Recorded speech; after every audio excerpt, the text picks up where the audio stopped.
ओम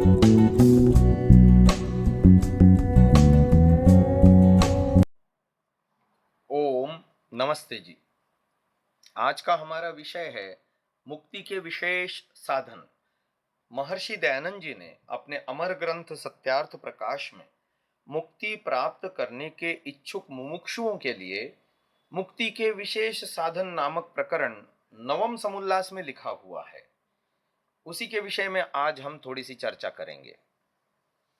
सबसे पहले वो लिखते हैं, जो व्यक्ति मुक्ति को पाना चाहता है वो व्यक्ति जो सुखों का मूल है धर्म उसको धारण करे जीवन में, और जो दुखों का मूल है अधर्म उसका पूर्णतः परित्याग करे।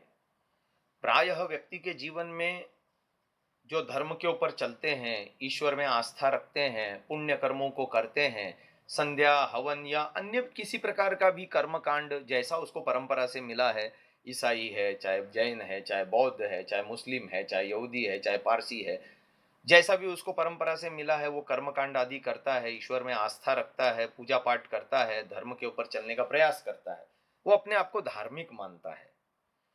परंतु ऐसा होता नहीं। वो समझता है कि मैं सुबह शाम दो समय बैठ करके थोड़ा बहुत समय लगाता हूं और मैं धार्मिक हुआ हूं, पर व्यवहार में उसके जीवन में छल कपट अधर्म होता है। वो अपने धंधे को और धर्म को पृथक पृथक देखता है।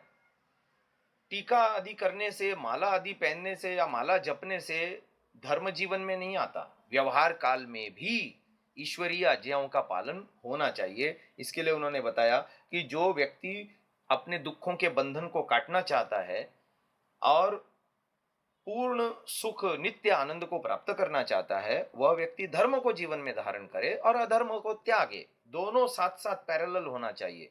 दुरितानि परासुव भद्रम आसुव। तो ये बात उन्होंने सबसे पहले कही। उसके बाद विवेक वैराग्य अभ्यास की बात वो लिखते हैं। वो कहते हैं, सत्य विवेक अर्थात सत्य असत्य, धर्म अधर्म, कर्तव्य कर्तव्य, इसका निश्चय अवश्य करे।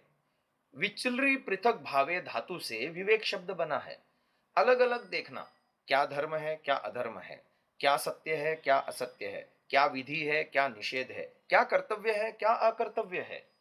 यदि जब तक इनका विवेक नहीं करेगा व्यक्ति, तो हानिकारक को छोड़ने की इच्छा और लाभदायी को ग्रहण करने की इच्छा उसकी नहीं होगी। यदि हानिकारक को हानिकारक नहीं समझता तो छोड़ने की इच्छा नहीं होगी, और लाभदायी को लाभदायी नहीं समझता तो ग्रहण करने की इच्छा नहीं होगी। और विवेक ही हमको बताएगा, रास्ता दिखाएगा कि ये चीज हानिकारक है। वरना प्रायः अविवेक की स्थिति में हानिकारक चीजों को लाभदायी समझता है व्यक्ति और लाभदायी चीजों को उपेक्षित कर देता है जीवन में से। तो इसलिए विवेक अर्थात पृथक पृथक जाने, अपने जीवन व्यवहार को देखते हुए क्या सत्य है क्या असत्य है, क्या धर्म है क्या अधर्म है, क्या कर्तव्य क्या अकर्तव्य, जो है इसका निश्चय करे वो अपने मन में। फिर आगे वो बात बताते हैं, जीव पंचकोशों का विवेचन करे, पृथक पृथक जाने, अन्नमय, प्राणमय, मनोमय, विज्ञानमय, आनंदमय। अन्नमय त्वचा से लेकर अस्थि पर्यंत का पृथ्वी में, जिसे हम रस रक्त मांस मेद अस्थि मज्जा वीर्य आदि का समुदाय पिंड रूप ये शरीर मानते हैं।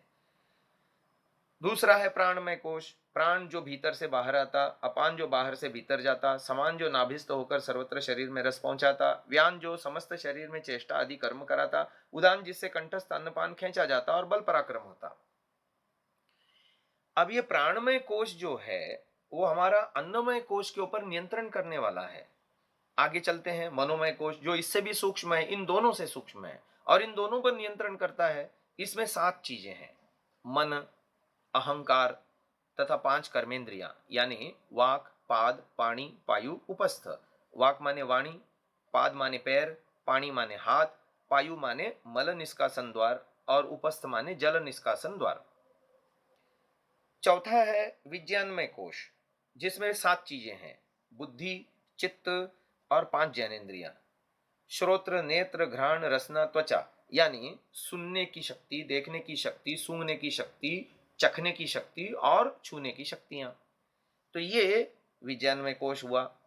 फिर आनंदमय कोश, आनंदमय कोश के विषय में वो लिखते हैं, प्रीति प्रसन्नता ये पहला विभाग है, न्यूनानंद दूसरा विभाग है, अधिक आनंद तीसरा विभाग है, आनंद चौथा विभाग है और 5वें विभाग में वो लिखते हैं आधार कारण रूप प्रकृति।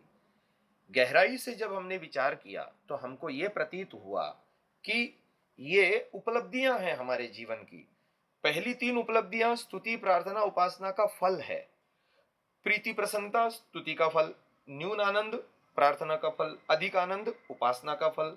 आनंद एकाग्र अवस्था यानी समाधिस्थ होकर के जब हम सतोगुण प्रधान होते हैं तो उस अवस्था का फल। और अंत में आधार कारण प्रकृति यानी प्रकृति से भी ऊपर उठ करके संसार के अपने और ईश्वर के पृथकत्व को हम अलग अलग देखते हैं, उस अवस्था में आधार कारण प्रकृति ये बताया।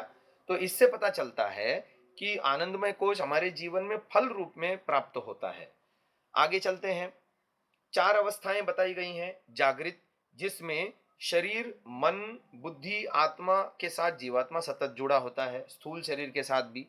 दूसरा है स्वप्न, जिसमें स्थूल शरीर तो निचेष्ट पड़ा होता है, लेकिन भीतर ही भीतर अंतःकरण में मन के साथ जुड़ा हुआ जीवात्मा अपनी चेतना के साथ मन के साथ जुड़ा होता है। उसकी चेतना शरीर तक फैलती नहीं है, शरीर सोया पड़ा रहता है। अब तीसरी है सुषुप्ति। सुषुप्ति अवस्था में तन और मन दोनों से अलग होकर के जीवात्मा अभाव प्रत्यय का अनुभव करता है, यानी बेसुध होकर के पड़ा रहता है, पता नहीं चलता उसको मैं कहाँ हूं, लेकिन उसका भी उसको ज्ञान बना रहता है। तभी तो वो सुबह उठ करके कहता है आज मैं सुखपूर्वक सोया या दुखपूर्वक सोया। यदि इसका ज्ञान नहीं होता तो सुबह उठ करके ये नहीं कह सकता था कि आज मैं सुखपूर्वक सोया या दुखपूर्वक सोया। तो सुषुप्ति अवस्था में तन और मन दोनों से कट ऑफ हो जाता है। जागृत अवस्था में तन, मन, बुद्धि, आत्मा सारे जुड़े रहते हैं परस्पर, चेतना उसकी स्थूल शरीर तक जाती है। लेकिन स्वप्न अवस्था में तन का संबंध विच्छेद हो जाता है, मन के साथ चेतना जुड़ी रहती है आत्मा की। मन, बुद्धि, इंद्रियां, आंतरिक स्वरूप, हाँ, इंद्रियों का, तो उसके साथ चेतना जुड़ी रहती है। लेकिन सुषुप्ति अवस्था में तन और मन दोनों ही से कट ऑफ होकर के अभाव प्रत्यय का अनुभव करता है व्यक्ति। फिर आगे चलता है तुरीय। तुरीय अवस्था समाधिस्थ अवस्था है। समाधिस्थ अवस्था में अपनी चेतना पर आरूढ़ होकर के व्यक्ति तन के स्वरूप को, मन के स्वरूप को, बुद्धि के स्वरूप को, आत्मा के स्वरूप को पृथक पृथक देखता है और पूर्ण भान अवस्था में होता है। जब समाधिस्थ नहीं होता यानी तुरीय अवस्था नहीं होती तो जागृत अवस्था में भी वो पूर्ण भान होता है उसको, लेकिन वो चित्त के स्वरूप को ही अपना स्वरूप देखता है, चित्त से पृथक अपना स्वरूप नहीं देखता।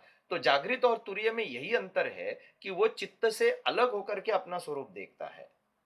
ये तुरीय अवस्था हो गई जो समाधिस्थ अवस्था है। फिर आगे लिखा उन्होंने शरीर। तीन प्रकार के शरीर लिखे। स्थूल जो दिखता है, सूक्ष्म जो पांच प्राण, पांच ज्ञानेन्द्रियां, पांच सूक्ष्म भूत, मन, बुद्धि, और इनके दो रूप उन्होंने बताए, एक भौतिक और एक अभौतिक।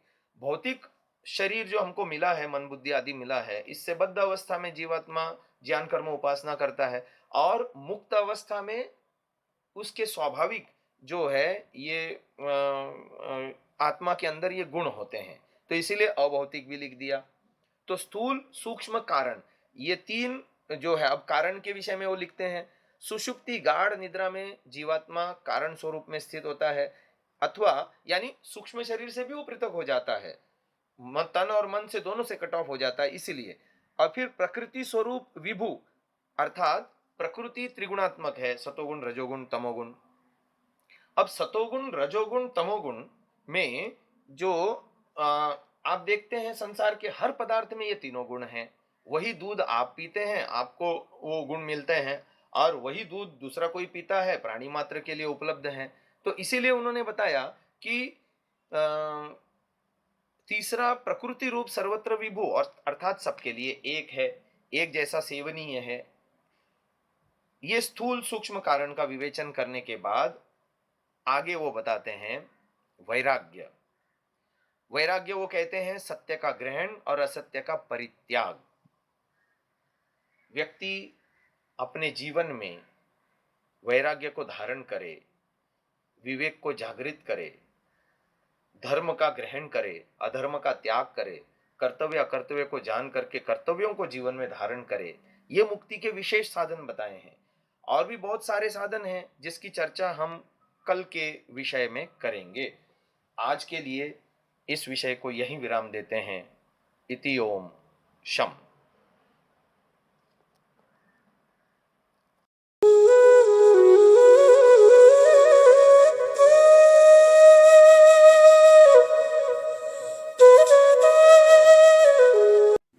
Download Sansa app, R Virdal app, visit sansa.org, rvirdal.in।